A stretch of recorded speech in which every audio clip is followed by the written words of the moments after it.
सुनिश्चित किया गया कि आम लोगों को नुकसान ना पहुंचे और आतंकियों को मारा जाए, वही हुआ है। वापस लौटेंगे, एक और बड़ी जानकारी दे दें। पाक में ट्रॉली से ढोए जा रहे हैं आतंकियों के शव। इतनी बड़ी संख्या में आतंकियों को मारा गया है कि ट्रॉली से ढोए जा रहे हैं आतंकियों के शव। ट्रॉली में ले जाए गए हैं जैश ए आतंकियों के शव। बहावलपुर में जैश आतंकियों का अंतिम संस्कार किया गया है और उस अंतिम संस्कार में जब आतंकी मारे जा रहे हैं, अंतिम संस्कार में पाकिस्तानी सेना भी शामिल हो रही है। पाकिस्तान की सेना जो आतंकियों को ट्रेनिंग देती है, उनको इनकी मौत इतनी ज्यादा आखर रही है, उनकी मौत, इन आतंकियों की मौत इतनी ज्यादा चुभी है कि उनको श्रद्धांजलि देने के लिए, उनको अंतिम विदाई देने के लिए वहां पर पहुंच रहे हैं। समझिए कैसे भारत ने आतंकियों को मारा, आतंकी कमर तोड़ी और अब सेना कैसे कमजोर हो गई है पाकिस्तान की, क्योंकि अब सेना भी शामिल होने के लिए पहुंची है। तस्वीरें सामने आई हैं और अब ट्रॉली में शवों को ढोया जा रहा है। तस्वीर आप देख रहे हैं रिपब्लिक वर्ल्ड पर। सबसे पहले इसी ट्रॉली में आतंकियों के शवों को ढोया जा रहा है, क्योंकि 100 से ज्यादा आतंकी इस एयर स्ट्राइक में मारे गए हैं और बड़ा नुकसान आतंक पर पाकिस्तान को हुआ है। तो ट्रॉली में ढोए जा रहे आतंकियों के शव, यह तस्वीर इस वक्त आपको दिखा रहे हैं रिपब्लिक भारत पर। सबसे पहले तस्वीर, और ऐसे ही आतंकियों का अंतिम संस्कार किया जा रहा है। शाम 4 बजे का समय था आतंकियों के अंतिम संस्कार का और अब ट्रॉली से ढो के ले जाकर इनका अंतिम संस्कार किया जा रहा है आतंकियों का। बिल्कुल। और 6 और 7 मई की दरमियानी रात भारत ने पहलगाम हमले का बदला ले लिया है और आतंक के 9 टारगेट रखे और रात के अंधेरे में भारतीय सेना ने एक्शन को अंजाम दिया।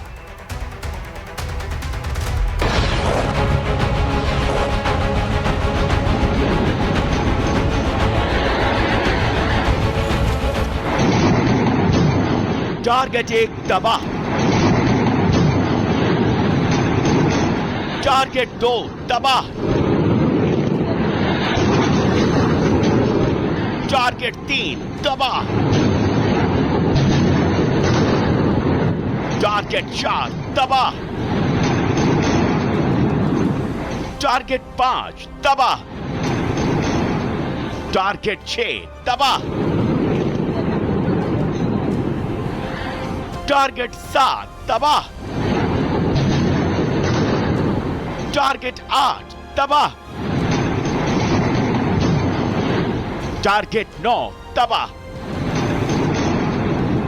तबाह की ये ज्वालामुखी तस्वीरें हैं आतंक के पनागाह की, जहां आतंक की नापाक साजिशें रची गई थी। टेरर के 9 टारगेट को भारतीय सेना ने मिट्टी में मिला दिया है। एक एक तस्वीर आपको दिखाने वाले हैं। भारतीय सेना ने पीओके और पाकिस्तान दोनों ही जगहों पर आतंकी ठिकानों को निशाना बनाया, जिससे आतंक के साथ साथ उसकी सोच को भी राख राख कर दिया गया। टारगेट नंबर 1 बहावलपुर, ये जेईएम का हेडक्वार्टर था। 100 किलोमीटर दूरी थी, यहीं पर पुलवामा की साजिश रची गई। टारगेट नंबर 2 मुरीद के पाकिस्तान, ये लश्कर ए तैयबा का हेडक्वार्टर है, 30 किलोमीटर दूर है। ये 26/11 के आतंकियों का लॉन्च पैड बना था।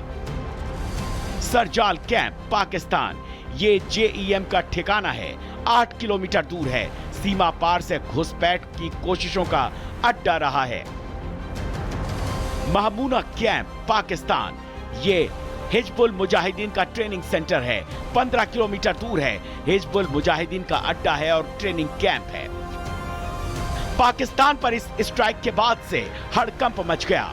सेना के अधिकारी से लेकर स्थानीय सब कबूल कर रहे हैं कि स्ट्राइक हुई है। पीएम मोदी ने आतंक के सरपरस्तों को पहले ही चेताया था, इस बार एक्शन कल्पना से परे होगा, जो कि हो चुका है। मौलाना मसूद अजहर साहब के जो है मदरसा है, उसके ऊपर 4 मिसाइल दागे गए हैं, 4 मिसाइलों के साथ हमला किया गया है मौलाना मसूद अजहर साहब के।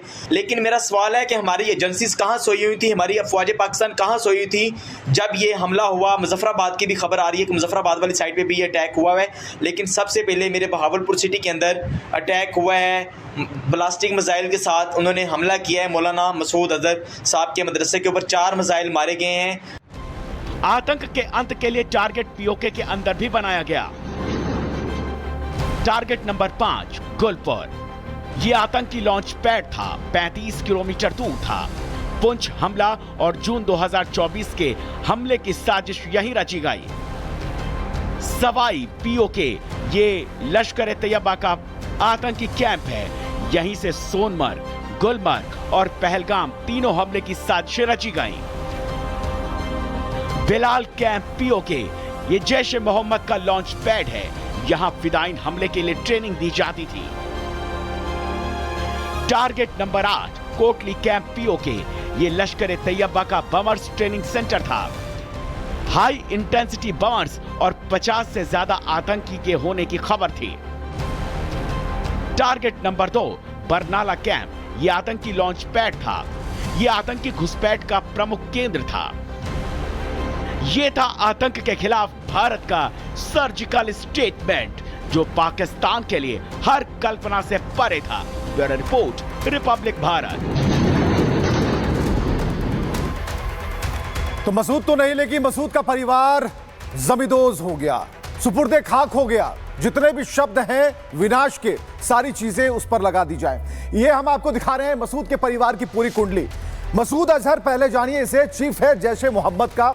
पुरानी तस्वीर है लेकिन दिमाग अभी भी वैसा ही है जैसे जवानी में था।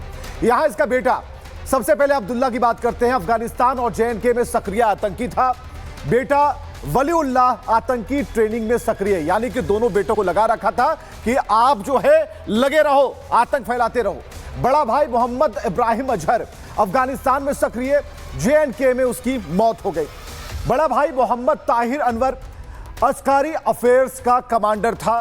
तो यानी कि पूरा परिवार इसमें डूबा हुआ था। छोटा भाई अब्दुल राउफ हमले में मौत हो गई।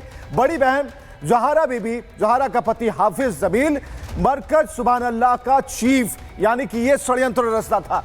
बड़ी बहन राबिया बीबी, राबिया का पति अब्दुल राशिद मरकज उस्मान ओ अली में ट्रेनिंग का हेड था। उसी तरह इसकी बहन सादिया बीबी, जो कि सादिया का पति यूसुफ अजहर बालकोट में जैश के मरकज का ये हेड था। पूरी कुंडली हम खोल रहे हैं और इस कुंडली में यह बताने की कोशिश कर रहे हैं कि अब मसूद अजहर का परिवार खत्म हो गया। एक बड़ी खबर आ रही है, बड़ी खबर की तरफ आपको ले चलते। मिसाइल अटैक के बाद पाकिस्तान में दहशत है। रहीम यार खान जिले में सड़कों पर टैंक दिखाए, टैंक की तस्वीर दिखाइए। सिंध में सीमा के पास पाकिस्तानी टैंक देखा गया है और ये तस्वीर पाकिस्तान से आ रही है। पाकिस्तान पहले से ही डरा सहमा था और अब उसे समझ नहीं आ रहा है, सकपका गया, करे तो करे क्या। तो टैंक मूवमेंट यहां पर दिखाई दे रहा है, लेकिन इस टैंक का मूवमेंट आप समझिए, पाकिस्तान दहशत में है। पाकिस्तान आनन फानन में अलग तरह के फैसले ले रहा है और अभी जैसा सृष्टि जानकारी दे रही थी, NSC की बैठक थी पाकिस्तान में, वहां शहबाज का मुंह लटका हुआ था क्योंकि मिलिट्री एक्शन पाकिस्तान ले नहीं सकता। भारतीय सेना ने आतंकियों को मारा है और अगर आतंकियों को मानेगा तो आतंकिस्तान पनाहगार बना हुआ ये साबित होगा।